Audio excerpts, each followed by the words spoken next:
യാദർശികമായിട്ട് വന്നു പെട്ട സ്ഥലമാണ്. ഒരാളും മനുഷ്യനുമില്ല. ഇന്ന് രാത്രി മിക്കവാറും ഇവിടെ കിടക്കേണ്ടി വരുന്ന തോന്നുന്നു. അങ്ങനെയാണെങ്കിൽ ഇവിടെ വന്നിരുന്നില്ലെന്ന് പാചകം ചെയ്യാമായിരുന്നു. നമുക്ക് കടുവിൻ്റെ എത്ര ഇട്ടാണോ ഇല്ല അണ്ണാനാ ചെറുതായിട്ടൊന്ന് കളി പോയി.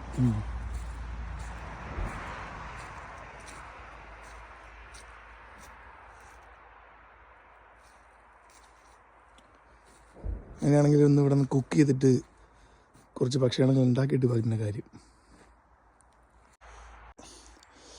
സാധനങ്ങളൊക്കെ ഇവിടെ കൊണ്ടുവച്ചിട്ട് ഒന്ന് ഓടി കാണിച്ചുതരാം.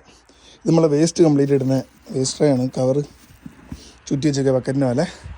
20 ലിറ്റർ വെള്ളത്തിൻ്റെ ക്യാന് നമ്മളെപ്പോഴും ട്രാവൽ ചെയ്യുമ്പോൾ കൊണ്ടുനടക്കുന്നതാണ് വെള്ളത്തിൻ്റെത്. പിന്നെ ഇന്ന് കറി വെക്കാനുള്ള സോസേജും പിന്നെ തക്കാളി, അതിന് വേണ്ട വെജിറ്റബിൾസൊക്കെ ഒരു ചെറിയ പ്ലാസ്റ്റിക്കിൻ്റെ ബോട്ടിൽ കട്ട് ആക്കി വെച്ചേക്കാം. ഇത് ഉണ്ടാക്കാനുള്ള പാത്രമാണ്. ഓൾറെഡി ഇതിൻ്റെ അകത്ത് കുറച്ച് കറീൻ്റെ അംശം ബാക്കിയിരിക്കുന്നുണ്ട്, കഴുകണം. ഇത് കുറച്ച് മുമ്പേ ഉണ്ടാക്കി വെച്ച സോസേജാണ്. അതിൻ്റെ ഡേറ്റ് എക്സ്പയർ ആയിട്ടുണ്ട്, അതൊന്ന് കളയണം. പിന്നെ മസാലപ്പൊടി, മുളക് പൊടി, മല്ലിപ്പൊടി, കുരുമുളക്, മഞ്ഞൾ, പിന്നെ സ്പെഷ്യലായിട്ടുള്ളൊരു മീറ്റ് മസാല, എല്ലാം കൂടി വീട്ടിൽ നിന്ന് യുദ്ധകാലാടിസ്ഥാനത്തിൽ ഉണ്ടാക്കിയൊരു മസാല. പിന്നെ കുറച്ച് ഓയിൽ, ഇരുടാകുമ്പോൾ യൂസ് ചെയ്യാനുള്ള ടോർച്ച്, പിന്നെ നമ്മളെല്ലാം ഗ്യാസും കുറ്റി, വെജിറ്റബിൾസ് അരിഞ്ഞിടാനുള്ള പാത്രം, ഇളക്കാനുള്ള സ്പൂണ്, കട്ട് ചെയ്യാനുള്ള കത്തി, കട്ടിംഗ് ബോർഡ്. ഇത് ഇനി നാളത്തേക്ക് ഇതിൻ്റെ ബാക്കിയുള്ള കറികൾ സ്റ്റോറേജ്, വണ്ടിയിലെ ഫ്രിഡ്ജിൽ വെക്കാനുള്ള ഒരു പാത്രം. ഞാനും അപ്പോൾ ആദ്യത്തെ പരിപാടി വെജിറ്റബിൾ കട്ട് ചെയ്യാന്നുള്ളതാണ്. അപ്പോൾ അതിലേക്ക് തുടങ്ങാം. ഉള്ളിയൊക്കെ ഇന്നോട്ടെ, ഉള്ളി നക്കാൻ ഉള്ളി തുടങ്ങാം. അല്ല, ഒരു ഉദ്ഘാടനം ഉള്ളിയിൽ കഴിക്കുന്നതാണ്. പിന്നെ ഉള്ളി ആദ്യം വെച്ചു കട്ട് ചെയ്യാൻ തുടങ്ങുന്നു. കരടി പിടിച്ചിട്ട്, കരടിയോ പുലി എന്തും പിടിച്ചിട്ടേൽ വീഡിയോ ആയിട്ട് കാണാം. പിടിച്ചു കഴിഞ്ഞാൽ തോടുകൂടിയിട്ട് അവസാനിക്കില്ലേ. ഓക്കെ,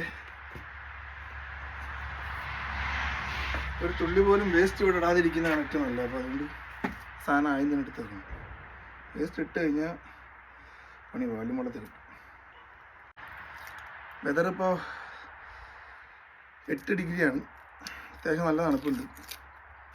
ഞാൻ പിന്നെ ഒരു വീഡിയോ എടുത്ത് പുറമേ നിന്ന് ഉണ്ടാക്കാന്നുള്ളൊരു എക്സൈറ്റ്മെൻറ്റിൽ പുറത്തേക്ക് വന്നു. ഞാൻ വണ്ടിയുടെ അകത്ത് നിന്ന് ഉണ്ടാക്കിയിരുന്നു. അടുത്ത വീഡിയോ വണ്ടീൻ്റെ അകത്ത് നിന്ന് ആവാനാണ് സാധ്യത. സാധനങ്ങളൊക്കെ കട്ട് ചെയ്തിട്ട് വേസ്റ്റ് അതിലിട്ടുണ്ട്. ഇനി വെജിറ്റബിൾസ് എല്ലാം കൂടി ഇങ്ങനെ പൈപ്പിൻ്റെ വീട്ടിൽ വെച്ചിട്ട് ഇങ്ങനെ തുറന്നു കഴിഞ്ഞാൽ വെള്ളം സോസേജും കൂടി ഒന്ന് കലക്കണം. വെള്ളം നല്ല സുഖമുണ്ട് കൈ. ഇവിടെ ആരും പറയല, ഒറ്റ കഴിയുന്നതും കൂടി കൈയിട്ട് പരിപാടി ആക്കാൻ.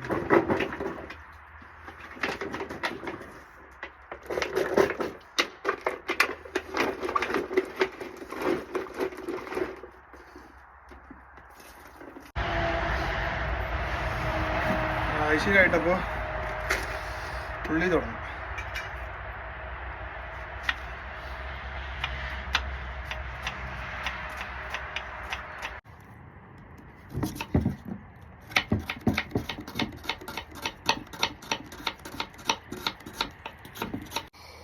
ഈ ഉരുളക്കിഴങ്ങ് വലിയ സാധനങ്ങളൊക്കെ ആദ്യം കട്ട് ചെയ്തിട്ട് കഴിഞ്ഞാൽ പിന്നെ സിമ്പിൾ കയറി അതുപോലെ ചെറുതാക്കി അരിയാണ് നല്ലതാട്ടെ. പെട്ടെന്ന് വെന്ത് കിട്ടുക, അല്ലെങ്കിൽ ഇത് വേവുന്നതും കാത്തുമ്പോൾ ഇരിക്കേണ്ടി വരും. അടുത്ത തക്കാളി തണുത്തിട്ടേ അയ്യോ വണ്ടിയിൽ തന്നെ ഇരുന്നാതിരുന്നു. ഒരാവേശഭരിതനായിട്ട് പുറത്ത് വന്നിരുന്ന് കട്ട് ചെയ്ത് നമ്മൾ കുടിയും പോയി. ഉള്ളി ഞാൻ എത്ര കുഴപ്പമില്ല. ഈ പച്ചമുളക്,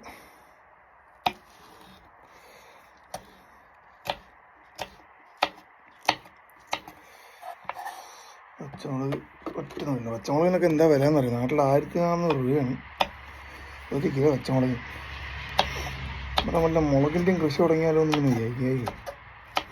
വെളുത്തുള്ളിയൊക്കെ ചെറുതാക്കിയിട്ട് അരിഞ്ഞ് കഴിഞ്ഞാൽ കറി ടേസ്റ്റ് കൂടുന്നതാണ് പഴമക്കാർ പറഞ്ഞത്.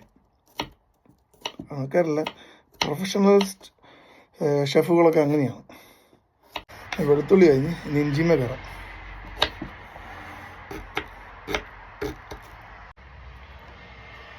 കൈമ കിട്ടുന്നില്ല കേട്ടോ, ഒന്നും പിടിക്കാൻ വേണ്ടിയിട്ട് അരച്ചിട്ടേ അഡ്ജസ്റ്റ്മെൻറ്റ്. ഇവിടെ എങ്ങനെയാണെങ്കിൽ ഇവിടെയൊക്കെ മഞ്ഞ് വീണിട്ട് ഇവിടെയൊക്കെ മുട്ടിന് മേലെ മഞ്ഞ് വരുന്ന സ്ഥലമാണ്. മഞ്ഞുകാലം എങ്ങനെയായിരിക്കുന്നുള്ളത് കണ്ടറിയണം കോശി. സോസേജ് പൊളിക്കുമ്പോൾ ഇവിടെ കിട്ടുന്ന സോസേജൊക്കെ എന്ന് പറഞ്ഞാൽ ഇങ്ങനെ ഒരു പ്ലാസ്റ്റിക്കിൻ്റെ കോട്ടിങ് ഉണ്ട്, അങ്ങനെ ഇവിടെ അതെടുത്ത് ഇവിടെ ഇടുക. ഐശ്വര്യമായിട്ട് പാത്രത്തിന് ഗ്യാസിന് അങ്ങോട്ട് തിരിവില്ല, തിരിക്കുന്ന അങ്ങോട്ട് ഉപയോഗിക്കണം. പാത്രത്തിൽ വെളിച്ചെണ്ണ വെള്ളം വറ്റിയിട്ടുണ്ടെന്ന് വിശ്വസിച്ചിട്ട് ആവശ്യത്തിന് വെളിച്ചെണ്ണയിൽ വയ്ക്കുക. വെളിച്ചെണ്ണ ചൂടായിട്ടുണ്ടെന്നുള്ള തോന്നുന്നു. ചുവച്ചിൽ പൊട്ടലും ചില്ല് കേൾക്കുന്നുണ്ട്. ഇട്ടോളാം. അതായത് തന്നെ ഇഞ്ചിയും വെളുത്തുള്ളിയും കൂടി നമ്മൾ അതിലേക്ക് ഇടുകയാണ്. വെച്ചിട്ട് വാടുമ്പോഴത്തേന് സോസേജ് കട്ട് ചെയ്യാൻ നമുക്ക്. പലരും പല രീതിയിലാണ് കട്ട് ചെയ്യുന്നത്. എനിക്ക് ഇഷ്ടം ക്രോസ് കട്ട് ചെയ്യുന്നത്. ക്രോസ് കട്ട് ചെയ്യുമ്പോൾ പ്രത്യേക രസമാണ്.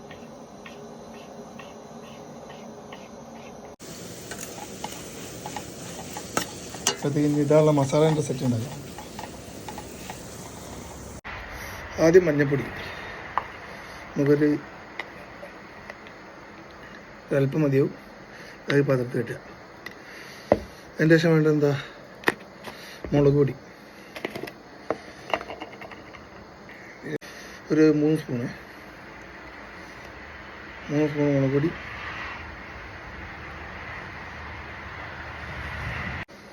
ഗരം മസാല ഒരു 2 സ്പൂൺ ഉണ്ടല്ലേ, നോക്കിയോ എങ്ങനെയൊക്കെയല്ലേ പഠിക്കുക.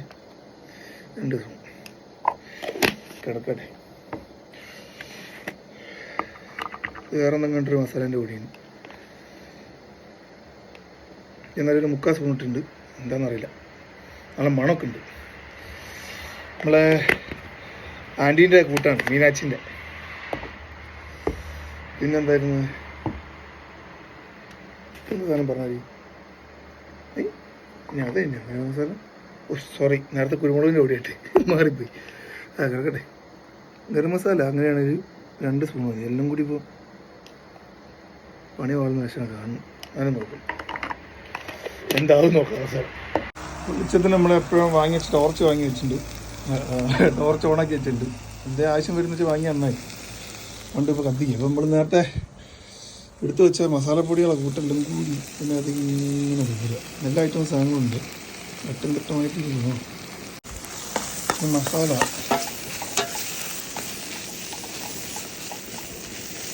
ഇളക്കിയിട്ട് അടി പിടിക്കുന്നൊരു ഘട്ടം വരെ നോക്കണം. അപ്പോൾ അത്യാവശ്യം മസാല ഇത് കുട്ട് മാറിയതിന് ശേഷം തക്കാളി ഇട്ടുണ്ട്. മറ്റേ അടി പിടിക്കും. തക്കാളി ഇട്ട് ഇതിങ്ങനെ ഉടയണം. അങ്ങനെ തക്കാളി വെന്ത് കുഴമ്പായിക്കുന്നു. അതിലേക്ക് കട്ട് ചെയ്ത് വെച്ച ഉരുളക്കിഴങ്ങ് നട്ടാം. ഈ സുഹൃത്ത് വന്നിട്ടില്ലെങ്കിൽ പിന്നെ നമുക്ക് ഒന്നും ചെയ്യണം.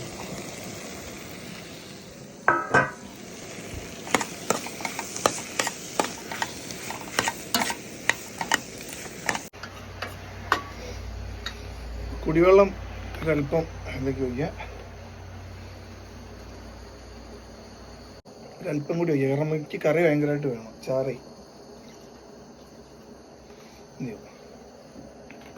തണുത്തിട്ടാണേൽ എന്താണെന്ന് അറിയില്ല, കറി കിടന്ന് തിളയ്ക്കുന്നുണ്ട്. ഇതിനകത്തേക്ക് ഇനി എൻ്റെ കുഴപ്പമില്ലാത്തൊരു കറി ആയതിൻ്റെതാണ് ഞാൻ വിചാരിക്കുന്നത്. അതിന് കൂട്ടുന്നില്ല. അപ്പോൾ കൂട്ടിയിട്ട് ഇനി കുളമായി കഴിഞ്ഞാൽ അത് അതിൻ്റെ കയ്യിൽ കിടക്കുന്നത്. അതിൽ നമ്മൾ കട്ട് ചെയ്ത് വെച്ച സോസേജ് വയറിട്ട് നീങ്ങുന്നുണ്ട്. ഇന്നും കൂടെ അങ്ങനെ ഇളക്കിയിട്ട്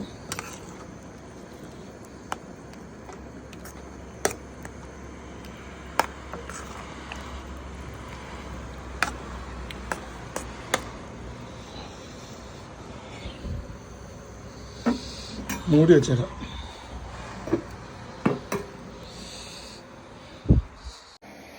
ഇതിൻ്റെ ഉപ്പും പുളിയും നോക്കുന്ന മഹത്തായ ഒരു കർമ്മം നിർവഹിക്കാൻ വേണ്ടി പോവാണ്. തമ്പുരാൻ അവരെന്തായില്ല.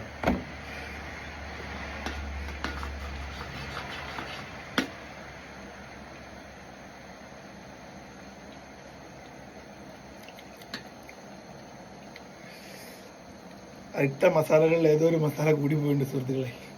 എന്നാലും ഒപ്പിക്കുക, ഇങ്ങനെയൊക്കെയല്ലേ പഠിക്കുക. കുറച്ച് ഉപ്പിട്ടോ, ഉപ്പ് തീരില്ലാത്തായിരിക്കും തോന്നുന്നു. കുറേ ആയിപ്പോൾ ഇടുന്നു ഉപ്പിട്ടോ. അവസാനം എല്ലാം കൂടി ഉപ്പും കൂടി പൊന്തി വരുമോയെന്ന് അറിയില്ല.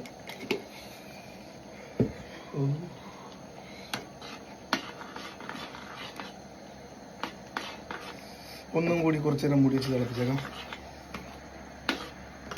അങ്ങോട്ട് നോക്കണ്ട, തുറന്നു നോക്കി നോക്കാം. അതിൻ്റെ നിന്ന് പുകയൊക്കെ പോകുന്നുണ്ട്. അടി പിടിച്ചാണോ എന്ന് പറയാൻ പറ്റില്ലേ. സോസേജൊക്കെ നല്ല വെന്ത് പരിവായിട്ട് മേലെ കയറി വന്നിട്ടുണ്ട്.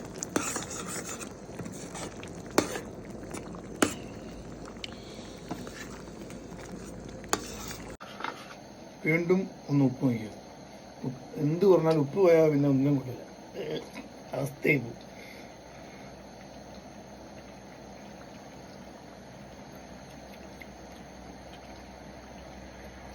എന്തിൻ്റെ കുറവെന്ന് കൂടി പിടുത്തമില്ല. എന്തോ ഒരു സാധനം കുറവുണ്ട്, എന്തായാലും ഏതോ ഒരു സാധനം കൂടിയിട്ടുണ്ട്.